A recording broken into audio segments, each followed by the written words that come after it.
Click on the ellipse tool, hold down Shift, and drag to make a circle. Next, you are going to want to click the selector tool. And then there's two ways that you can convert to path.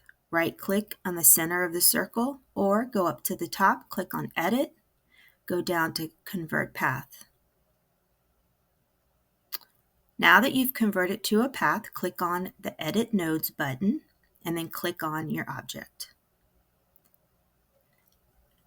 At the top, you see the node, you want to click on it. You can hover over the Edit Nodes to see what do you want to do. We're going to do L, Convert Curve to Line. So we go back, we click the letter L. We go down to the other node that we want to make into a line. Click, and then click L, make it a line.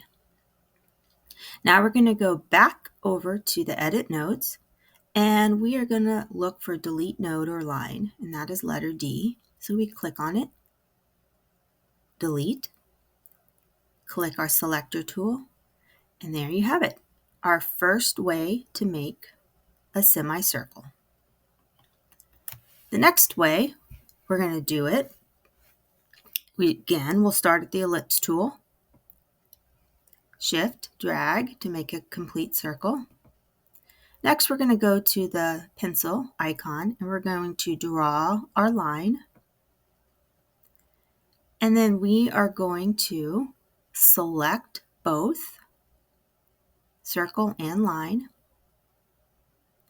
And then we're going to go up to Arrange, click on Align Centers, drag it up to the top a little, see it better. Click on the scissors. We're going to clip off the part that we do not want. Our selector tool, select it all. Select all. We're going to go up to Arrange. Edit Path, Convert to Path first. So we're going to go to Edit, Convert to Path.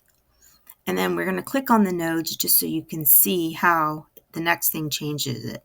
Go up to Arrange, go down to Break Apart, and you notice how the nodes kind of changed.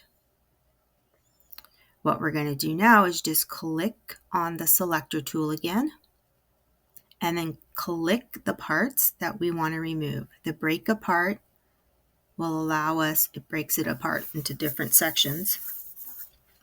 Now we're going to select all and click Alt-J to join the object. That is how a second way to make a semicircle.